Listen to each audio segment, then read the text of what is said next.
साथियों, धान की फसल में जो है अच्छी पैदावार लेने के लिए हमें जो है इसमें किस समय पर क्या डालना है और कितना डालना है, इन चीज़ों की जानकारी हमें होना बहुत ही ज़रूरी है।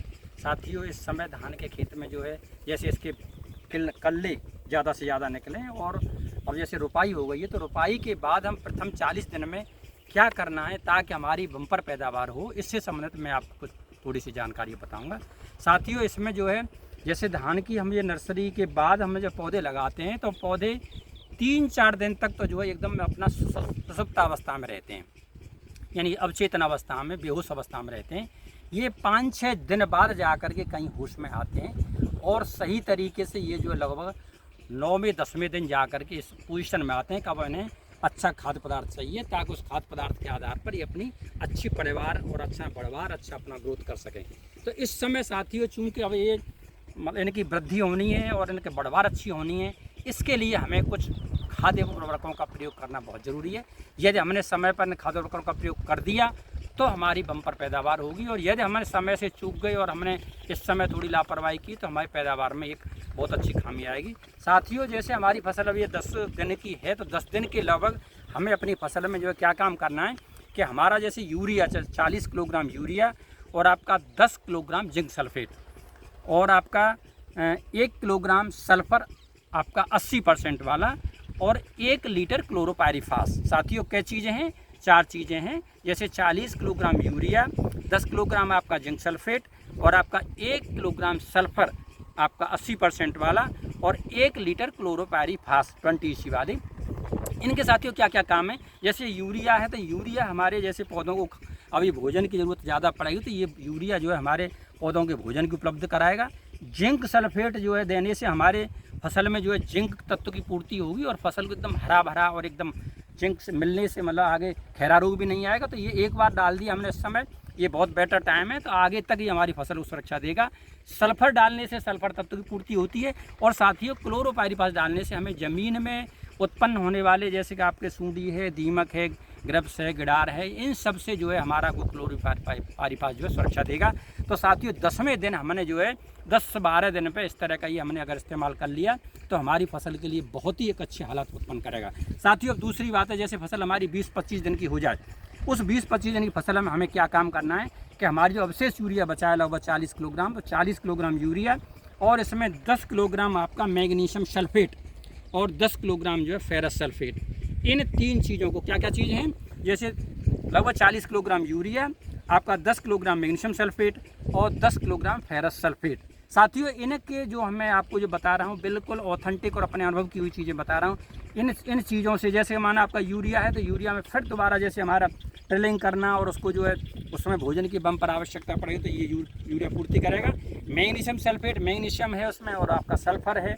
मैग्नीशियम सल्फेट में 2 चीज़ें हैं। इसी तरह फेरस सल्फेट में भी फेरस है और सल्फ़र है, दोनों चीज़ें हैं। तो इनको डालने से हमारी फसल में जो है बम्पर एकदम बढ़वार और एक अच्छी, बहुत अच्छी मतलब बढ़वार होगी। तो साथियों, 20-25 दिन पर हम ऐसा करेंगे। अब साथियों, हमारी फसल जो है धीरे धीरे जब 40-45 दिन की हो जाए तो 40-45 दिन की फसल में हमें जो है अब हमें स्प्रे करना है। इसमें जैसे आपको ध्यान ये रखना है, जो मैंने ये 2 नुस्खा बताए पहले वाले, प्रथम और द्वितीय, जैसे 10 दिन पर, 10-12 दिन पर और 20-25 दिन पर, इसमें अगर हमारे धान के खेत में किसी तरीके से पानी भरा हुआ है तो फिर हमें क्या करना है कि यूरिया की जो मात्रा है उससे दूनी मात्रा, जैसे हमारी नाली में जो बालू जमा हो जाती है उस बालू को दूनी मिला करके और 24 घंटे रख करके तब हम खेत में फेंकेंगे। साथियों, ऐसा करने से क्या होता है कि यूरिया का जो है नाइट्रिफिकेशन हो जाता है और वो जो है स्लो रिलीज़ करता है, यानी जो यूरिया हमारा 24 घंटे में फसल के काम में आता है बाकी लीज कर जाता है या फिर बाष्पीकरण छोड़ जाता है, ऐसा नहीं होता है। जो मिट्टी मिला करके हम रख करके उसको फेंकते हैं तो वो धीरे धीरे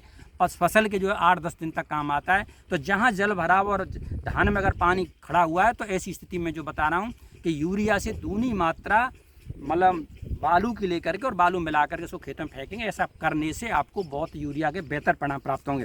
साथियों, अब तीसरा जब हमारी फसल लगभग 40 दिन की हो रही है, 40 दिन में हमें क्या करना है, स्प्रे छिड़काव करना है। उस छिड़काव में क्या क्या करना है, वो ज़्यादा खर्चे की चीज़ नहीं है लेकिन बहुत ही उपयोगी है। इसमें क्या क्या है कि आपका 1 किलोग्राम यूरिया और आपका जो है 250 ग्राम मैंगनीज सल्फेट चिलेटेड आता है। इसी तरह 500 ग्राम फेरस सल्फेट चिलेटेड आता है और 500 ग्राम थायोफिड मिथाइल 70% वाला, इनको मिलाकर इनका मिश्रण बना करके और हम बढ़िया तरह से लगभग 150 से 150 लीटर पानी में बढ़िया तरह से छिड़काव करेंगे। साथियों, ऐसा करने से क्या क्या फ़ायदा है, जैसे जो फॉलियर स्प्रे में यूरिया दे रहे हैं तो यूरिया पौधों को डायरेक्ट हमारा पोषण देगा। इसके अलावा जैसे मैग्नीज हमने सल्फेट दिया है तो मैग्नीज की पूर्ति होगी, सल्फर की पूर्ति होगी, और फेरस सल्फेट में फेरस और उसकी डायरेक्ट पत्तियों पर जाएगा। ये कम खर्चे की अच्छी चीज़ें। लेकिन जो थायोफिड मिथाइल है, उस थायोफिड मिथाइल में जो है फसल में आने वाली मतलब जो भी फफूंदी जनित बीमारियां हैं, उन फफूंदी जनित बीमारियों के लिए एकदम सुरक्षा कवच का काम करेगा। तो साथियों, ये 40-45 दिन पर आपने इस तरह का छिड़काव किया तो छिड़काव करने से आपको ये जो है फसल बहुत ही बेहतर परिणाम देगी। तो साथियों, मैंने अभी आपको जो है फसल जब हमारी पौध रोपाई से 40 दिन तक आपको क्या करना है ताकि आपकी बम्पर पैदावार हो, ये फार्मूला बताया है। साथियों, मैं आपको जानकारी देना चाहूँगा, मैंने जो है इसको धान को पार्ट में जो है जैसे आगे का हमारा 40 दिन के बाद हमें क्या क्या कीड़े बीमारियों की रोकथाम करनी है, क्या क्या संभावनाएं मतलब धान की फसल में है, ये मेरे अगले वीडियो में आपको जानकारी मिलेगी।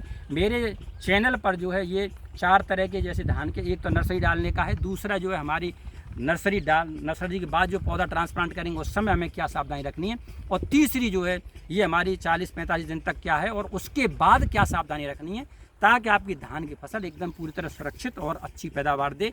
इस आशा के साथ मैंने आपके ये वीडियो बनाए हैं। साथियों, मेरी बात यदि आपको पसंद आई हो तो आप जो है और चैनल पर पहली बार आए हैं तो चैनल को सब्सक्राइब कर लें। इसी तरह की ज्ञानवर्धक जानकारियाँ मैं आपके सामने देता रहूँगा। धन्यवाद साथियों। जय जवान जय किसान। नमस्कार किसान बंधु।